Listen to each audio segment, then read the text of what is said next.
Somebody very deliberately murdered him.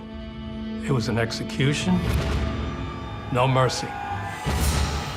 A brutal killing. He had 5 knife wounds, with the final being in the jugular. A dark mystery with multiple suspects. There was a $15 million life insurance policy. That's motive. He was a fraudster, a high-level con man. Everywhere you looked in that family, there was a criminal on every branch, really. Well, who done it? $42 million and all these people that wanted him dead. That's a whodunit. The truth will be revealed. This is a case of a century, really. Case of a lifetime for a detective. Every day in North America, dozens of people are murdered. The key to solving the toughest of these homicides lies in the final 24 hours of the victim's life. To crack the case, detectives must reconstruct that critical timeline. The minutes and hours containing evidence that can help unlock the mystery and catch the killer.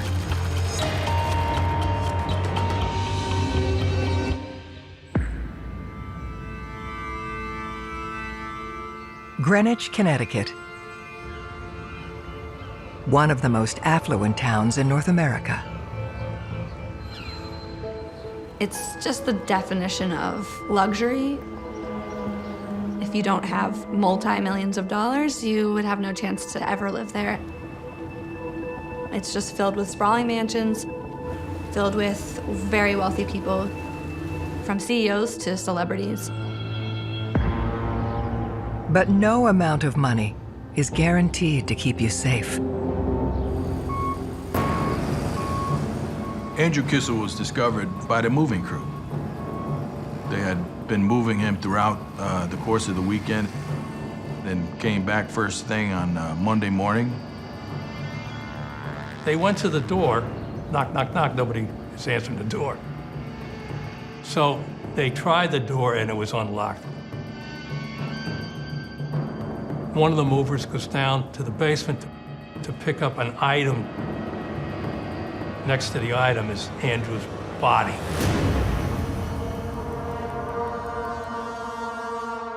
He is shocked.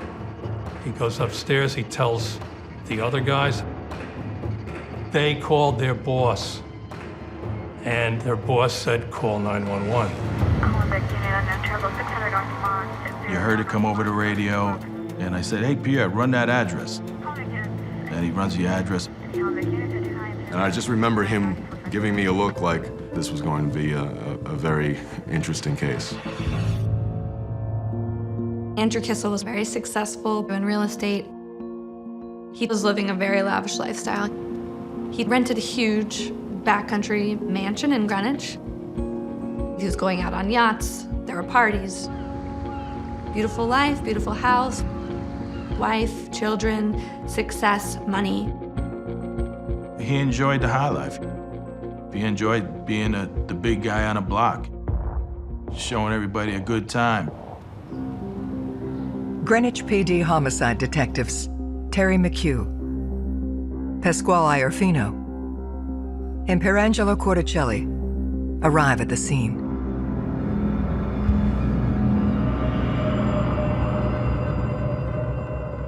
It was a bloody scene.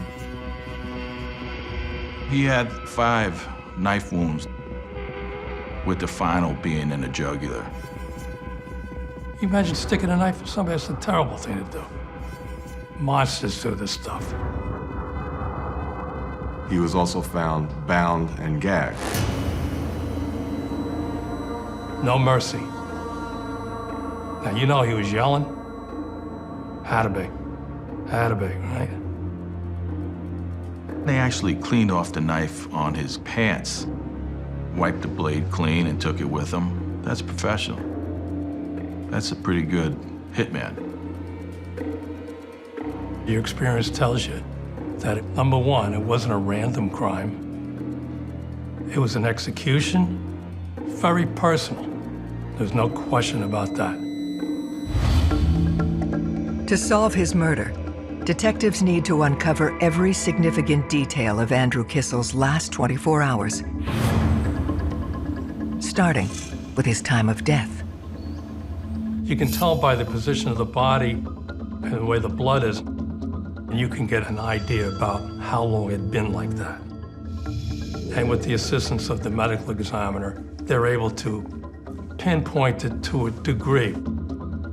We know Sunday is the day Andrew Kissel was killed. He was probably killed in the evening. They begin to build a picture of what happened. There was no break-ins to the home. It wasn't forcibly entered. He obviously let the murderer in the house. First three questions out of my head was, why was he home alone? How long was he home alone? And who knew he was home alone? We have to interview all of the people that are closest to Andrew and ask the basic information of the timeline of where they were leading up to the events of Andrew being found. There's all kinds of fancy words for it, victimology, but bottom line is you have to learn who your victim was. Not only are you establishing the deceased timeline, but you're establishing the timeline of anyone that could be connected to this type of a murder. Detectives track down Andrew's next of kin. Haley Kissel was Andrew's wife. Very smart, educated woman, making a lot of money on her own. She was told by the detective lieutenant that there was a body in the basement, and she immediately said, it's probably Andrew. She showed no emotion. Most people show a lot of emotion, and most people want to see the body. She didn't want to know. She wasn't grieving, she wasn't sobbing. There was no tears flowing down that face. You never know that somebody died in her family, especially her husband, that's for sure. She claimed she saw him on Saturday. She was assisting the movers. She left on Saturday. He was home alone on Sunday, and he was found dead first thing in the morning on Monday. It's just too coincidental that everybody left, and the only guy that stayed was murdered. You know, we had an issue with that. We couldn't figure out why Haley was in such a rush to get out of there with the kids. She told us that they were actually splitting up, so she was gonna find a new location to reside in with the kids. Haley reveals their separation wasn't the only reason for the movers. Andrew and Haley hadn't paid the rent. They had $10,000 a month mansion they were living in beautiful backcountry Greenwich, and they were going to be evicted. And that's why the movers were there. He was running out of money, and he was miserable. And it was just not a good situation. She told us that he was using cocaine, that he drank, that he was abusive. She knew of all of his antics. She caught him with prostitutes all the time. She was embarrassed over and over and over, I'm sure. She was furious. Their life was falling apart. She was extremely, extremely angry. Haley makes a series of admissions. On Saturday, Haley and Andrew had a visibly loud argument, heated over money. And they argued right in front of the movers and everybody that was on site. She also volunteered that there was a $15 million life insurance policy on Andrew. So that's motive. Hello? That's a big thing. So we said, well, tell us about that. She says, well, I wouldn't get it. Well, who would get it? It's in trust for the children, if you will. 2 hours into the interview, she gets a call on her cell phone from her lawyer. And he said, you can't talk to my client anymore. Then all contact with her basically stopped. Now, of course, it puzzled us that she was the widow of a guy that was dead, but she had to go to an attorney to see if she could answer a question. Of course, that piques our interest. So we contacted the insurance company. I found the insurance policy and the application that he had made. And in it, I read the kids were contingency beneficiaries, meaning on her demise. No, Haley was the beneficiary. That's what we call a red flag in our business.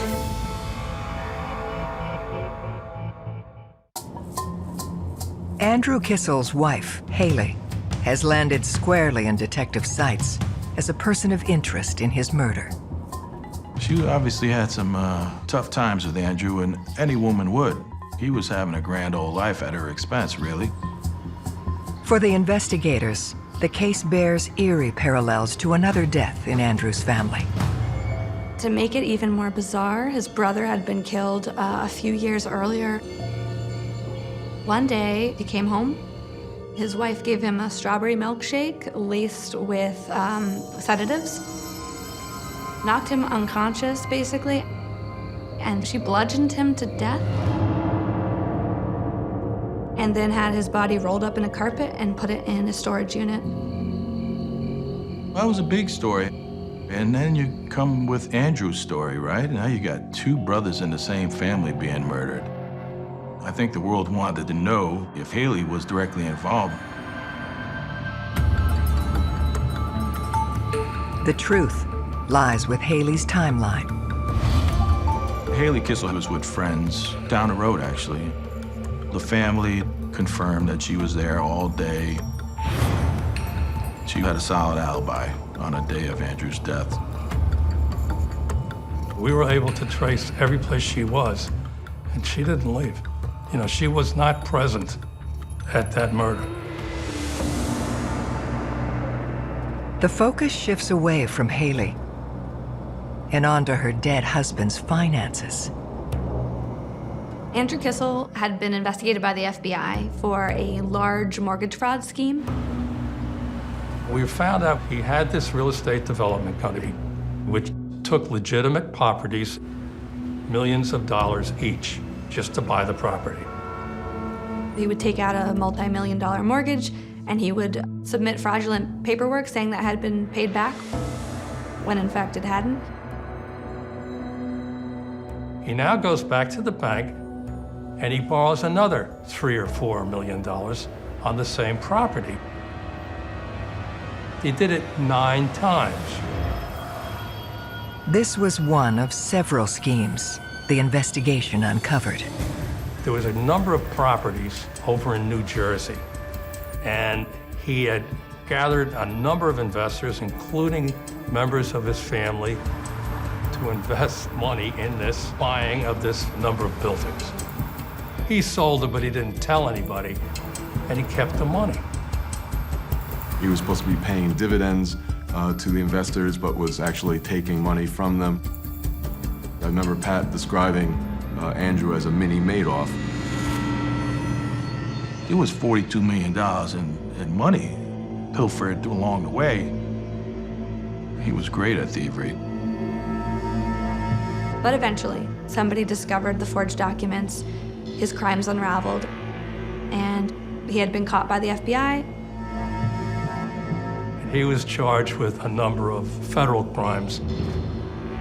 April 6th, he was supposed to go to federal court and be sentenced. He was facing 8 to 10 years. If there's a number of suspects because that person has defrauded a large amount of people, definitely it opens up the suspect pool considerably. And police have to start eliminating one by one. Well, who done it? $42 million and all these people that wanted him dead. That's a whodunit. We obtained the whole victim list from the FBI, and it was quite a long list. Anybody we thought lost money, could have lost money, Andrew had a negative relationship with, anything of that nature, you name it, we interviewed him. Of the big dollar individuals that lost the greatest amount of money were all mortgage companies and insurance companies, which are all insured. And the other people, most of them we found out were rather elderly, well-to-do people. They're not gonna kill him. Haley's parents were on that victim list as well. You're talking about sweet people, nice people.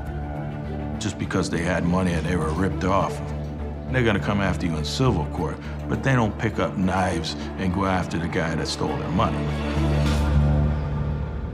The investigation does yield an important fact, shared by all of Andrew's victims. Even with all the millions of dollars that he stole off of these people, we found out that really nobody knew he was home alone. So now, it really limited the search for suspects to somebody in a closer circle. They focus in on individuals familiar with Andrew's whereabouts around the time of the murder. We came across the name Carlos Trujillo, who was his right-hand man, so to speak. For lack of a better term, he was a jack of all trades for Andrew, both in Andrew's personal life as well as in his business life. Carlos became close to Andrew in that he drove him, he drove the children, he ran errands, he took care of things. He was like a man Friday, if you will. In fact, Carlos was one of the only people that Andrew Kissel had left by his side. He was almost like a friend at that point because he had nobody left. Brought in for questioning, Carlos admits to having seen Andrew mere hours before he was killed. Carlos told us in an interview he'd had a pre-arrangement with Andrew to pick up 3 items of furniture from the house.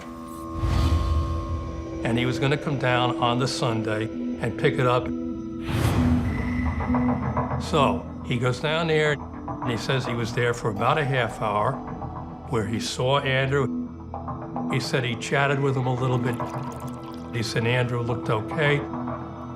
He was drinking Scotch whiskey, which was his drink of choice. And he said that he had a good attitude. You know, he's concerned about going to jail down the road, but he was okay, he said. He said he then left and he went back to Bridgeport. Carlos told us that he had left at 6 p.m. that evening. And then, of course, we have the movers coming in first thing in the morning. So we determined he'd been the last person, as far as we knew, to have seen Andrew alive. Very important to us. Locating and being able to interview the last person to see the deceased alive is frankly critical in every case, because at that point you can establish things like what was going on with the deceased. Were they scared? Did they say anything to the person they're speaking with?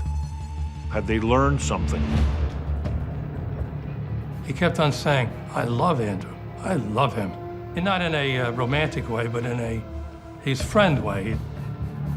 He tried to maybe overconvince us that how much he admired and loved Andrew. But he kept on saying, I gotta go, I gotta go, I gotta go, right? So, you know, we had to let him go. We looked at each other after that. We said, you know, he loves this guy. He's his buddy. What would you be doing if it was me? You know, you want to help out as much as you can. He gave us his song and dance. Why?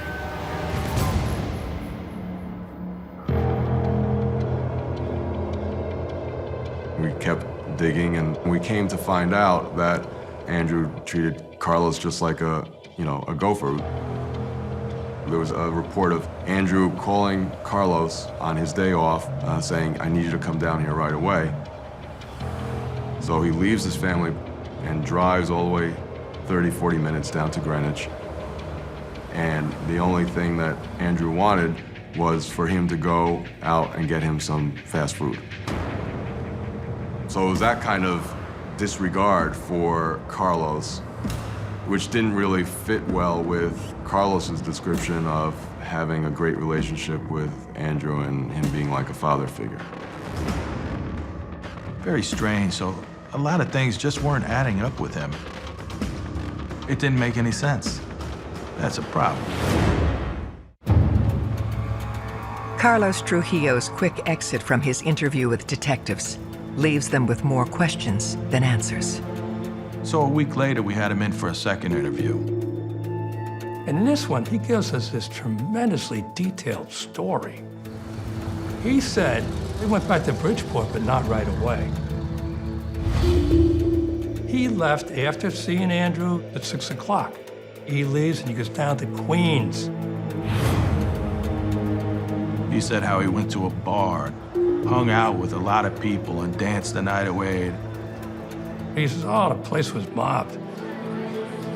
And what else did you do there? I had a couple of beers and I left. Carlos Trujillo told investigators that he drove home in the late hours of Sunday morning, around 1 a.m. He said he stopped at a restaurant, then brought home food for his girlfriend. So that gave him an alibi, not placing him at the crime scene at the time of Andrew's death. His house and his vehicle were searched, and we didn't find anything that was pertinent. His behavior going to Queens and coming back, it's not something that raised very big red flags from our point of view. Because of the direction he took, detectives have a way to check Trujillo's story. Easy Pass is a system where there's a monitor in your car that you pay for. And what it does, it lets you go through the fast toll lane without stopping to give the toll person any money. What it does, and it registers your car as it goes through, and sometimes takes a picture, depending on the toll booth. We were able to subpoena those records. So we were able to verify that he was, in fact, going over the Bronx-Whitestone Bridge, as he indicated. However, there was no corresponding return trip on the Easy Pass. So we questioned him about where he was, and he said, well, he couldn't find his Easy Pass. It was somewhere in the car, and that he had to go over a cash lane. We wanted to make sure that we understood the time frame on his whereabouts from leaving that house to Queens, back to Bridgeport. I mean, we wanted to make sure we were thorough. This is a case of a century, really. Case of a lifetime for a detective. Determining the truth requires one of the team to sift through hours of CCTV footage. Oh, Lord, Pierre was a rookie. Hey, that's what rookies do, all the grunt work, right? At the time, it was still old-fashioned VHS videotape. It wasn't digital video. So I had a milk crate full of videotapes from the MTA police in their little viewing room. He must have had some serious vision problems looking at those cameras nonstop.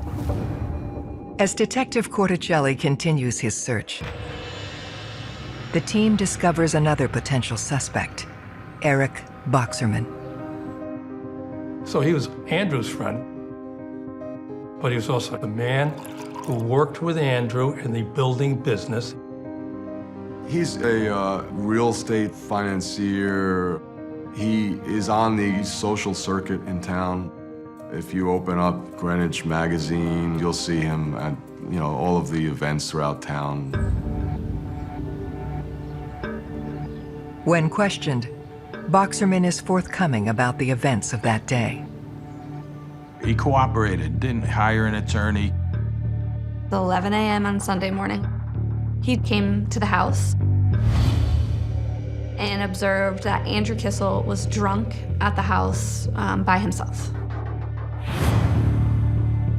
He told investigators Andrew Kissel was laying on a couch and basically incapacitated, which tells you the state of mind of Andrew Kissel. He is asked to explain his whereabouts during the window in which Andrew was killed. He said he was home that night, which is right around the corner. We asked him, did he see anybody? Did he talk to anybody? He said he saw a lady walking a dog, and that was it. So, okay. So that was a question mark in our minds. Anybody who has contact with the deceased the day the person died is going to be a suspect. Because you are immediately a person who has the opportunity to kill him. Unable to verify Boxerman's alibi, detectives dig into his relationship with the Kissels. We came to find out that his relationship with Haley was more than just a friendship. While Andrew was slipping out the front door, here's this guy slipping in the back door. If you're a person who saw the deceased just before he died, and you're having an affair with the deceased's wife, you're going to be the #1 suspect. It's a volatile situation. If there's a love triangle, you just don't know how you're going to react. And you might react by crying, but you might react by committing a murder. As more light is shed on their illicit romance,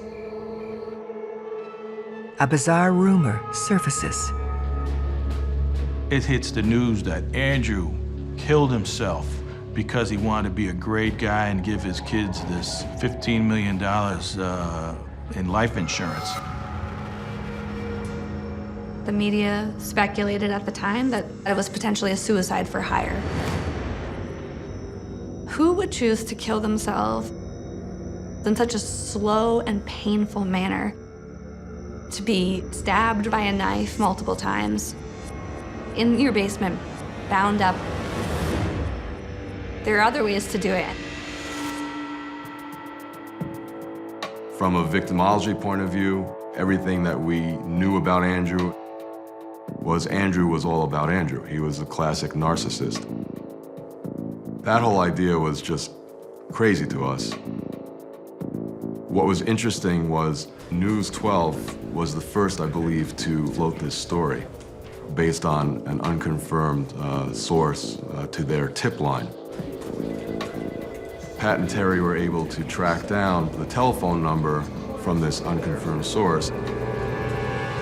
The number is a cell phone tied to Eric Boxerman. So was he floating that idea as a way to shield or protect Haley based on his relationship with her? Were there other motives? We didn't know. So now we got very interested in him.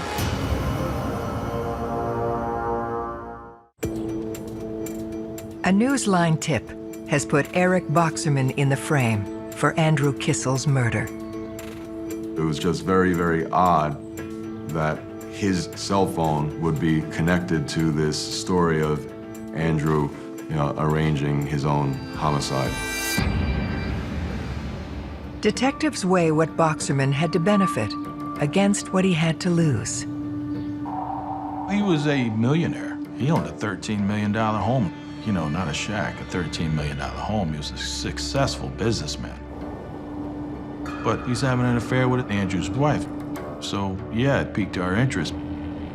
But just because somebody's having a relationship with somebody doesn't mean they're a murderer either.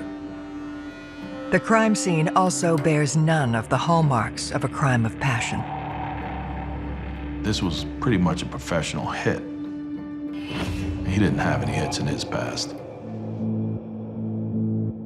Nothing ever put him at the scene, so we couldn't go anyplace with that. Nothing else came back to him as that type of person that would actually kill somebody. But he put a spin on the case, and, it puzzled us. With Boxerman's involvement looking unlikely, they reach an impasse. We worked hard on it, we talked to all those people, and it ended up, I couldn't go anyplace. Just couldn't go. Well, the case goes stale. Terry had retired. My time came up. I talked about it with Pat. I said, I'm ready to go. And he says, all right, I'll finish this thing off. And so Pierre was pretty much involved in it. He got my badge, which was nice, because it kind of carries it on, By that point, we had executed probably over 25 or 30 search warrants. You can't be sitting in the office waiting for luck to come to you. We tried everything. We went everywhere. We never saw our families, and we were always on the move. At one point, we joked that if we put our other halves in photo arrays, we probably wouldn't be able to pick them out because we hadn't seen them in so long that we'd spend more time with each other than anybody else. Bashing our heads together, is trying to, come to a successful conclusion, trying to figure this out. There was an enormous amount of media pressure on the police to solve this case. I know Andrew Kissel's father, frustrated with the progress on the investigation in the first few months, wrote an email to the detectives and called them the Keystone Cops, which I think really, insulted them because they were working tirelessly on this case. So Pat had that email blown up and pinned on his bulletin board, I remember. And that was one of those things that was driving him to show the father that we had not given up and we were still going to go at this as best we could and solve the case.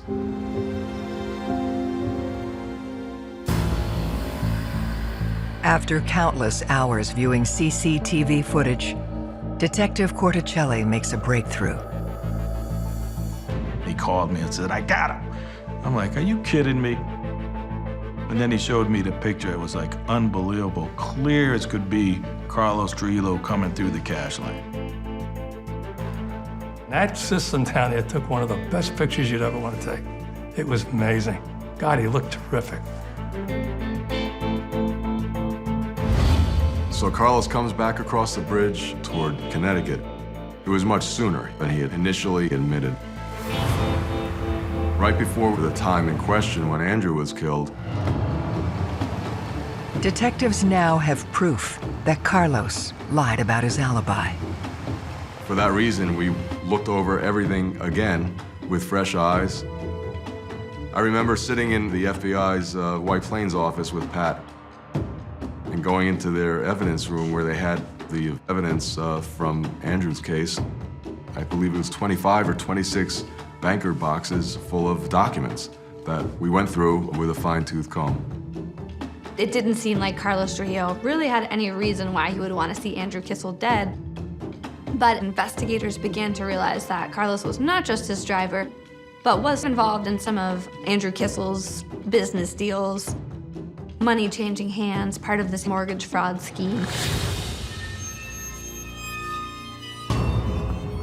And then you had his own brother, George Trujillo, that had power of attorney on many of the properties that were illegally sold.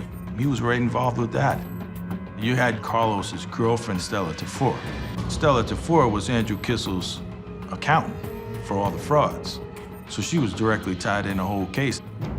It was like the entire Trujillo family tree, and it was a criminal on every branch, really. Carlos's motive slowly comes into focus.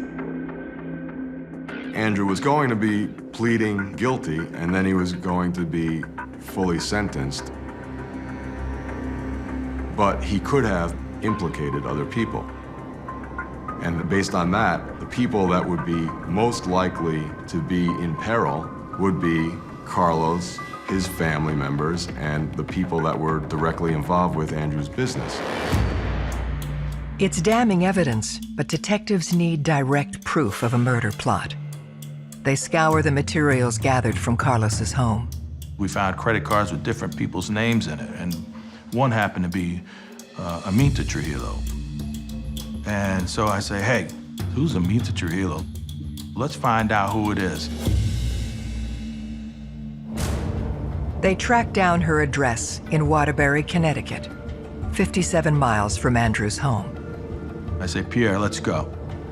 We have to go to Waterbury. We're headed to see this Amita Trujillo. I wanted to go poke at the hornet's nest, because that's what we do. Waterbury is a tough neighborhood, and it's the opposite of Greenwich. It's a bunch of blue-collar workers struggling to make things work and just trying to work hard for their money. We get around the back of the house. We start banging on the back door. I hear somebody yelling from the second floor, "Hello, hello." I said, "Hey, how you doing? It's the police. I need to talk to you." So she comes out, and we start talking to her. And we showed her a picture of Carlos. So she says, "Yeah, that's one of my cousins. Yeah, I know him." And I said, "Here to talk about a homicide." And she says, "You mean they killed that rich Jew guy?" Detectives interviewing a cousin of Carlos Trujillo have unearthed more than they expected to find. And we said, "Oh boy, here we go." I said, "Well, tell us some more." She goes, "Well, my half-brother, Lenny, was at a 4th of July party last year, and this guy, Carlos, the guy in the picture, came up to him and offered him money to kill his boss." She said that Carlos said that he'd stole $500,000 from the boss and he wanted it back, so they needed to get him killed. And then she heard another story that he was ill and wanted to die. All kinds of different stories. But in the end, it was Carlos killing his boss. It's an astonishing tale. Detectives zero in on Lenny Trujillo. Now we gotta fill in the rest of the blanks. Just because you know something, you gotta be able to prove it. Lenny, believe it or not, is a naive simpleton. Lived in Worcester, Massachusetts. Just recently had a kid. We really need Lenny to tell us everything that happened, that transpired between him and Carlos. So we push him. So Lenny Trujillo said that basically Carlos approached him and said that this guy that he worked for, this rich guy in Greenwich, wanted to die. And he basically was going to hire him to help do it for some cash and a computer. He was surprisingly cooperative. He said that his whole intention was to play Carlos for his money. He was going to take whatever money he could from Carlos, and that would be that. Lenny admits he and Carlos worked long and hard planning the crime.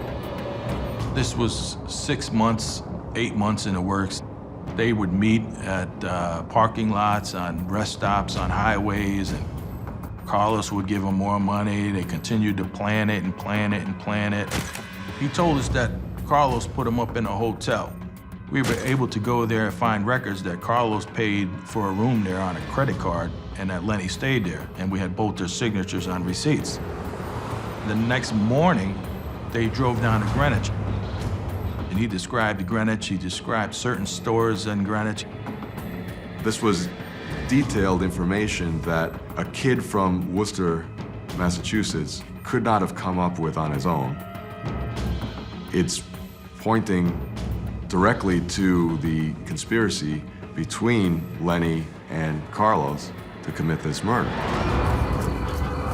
And he said the plan was to tie the victim up, bring them down to the basement, and stab them. So by virtue of that, we were able to know immediately that he was telling us, you know, at least in those parts of his story, the truth. Lenny admitted to 90% and wouldn't go to that extra 10% of actually having committed the murder or being there when Andrew was killed. Despite lacking a full confession, it's enough to finally complete the picture of what happened in the hours leading to Andrew Kissel's murder.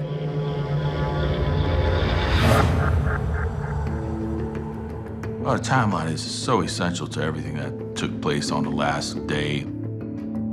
On his one day off on a Sunday, unbeknownst to Andrew, Carlos decides he's gonna drive all the way down to Greenwich just to say hello. He just wants to see how Andrew's doing. When he left Andrew, he went down I-95 as he's going into New York, turns his cell phone off, according to his cell phone records. He uses an easy pass to go across the Bronx-Whitestone Bridge, but then within less than 2 hours, takes the cash lanes to cross back into the Bronx from Queens. So Carlos comes back with Lenny to Greenwich, Connecticut. He now is let into the house by Andrew because Andrew knows him.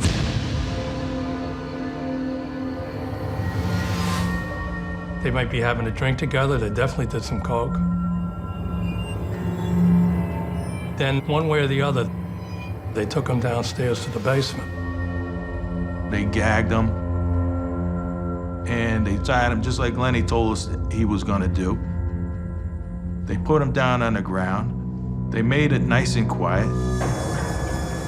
I imagine that they held him with one hand and took a knife and 5 times plunged it to the hilt, 3 of which were kill shots. 2 in the aorta, 1 in the carotid. After committing the murder, we believe they left the home. Carlos could have driven Lenny back home and then went back home to Bridgeport, Connecticut.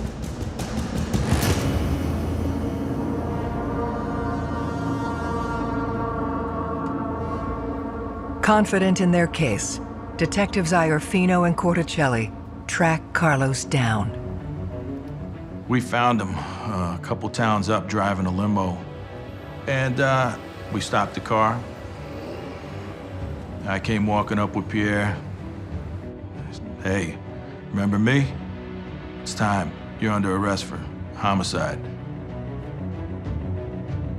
When they finally arrested Carlos and Lenny, they used my handcuffs that I was issued in 1965 and still had.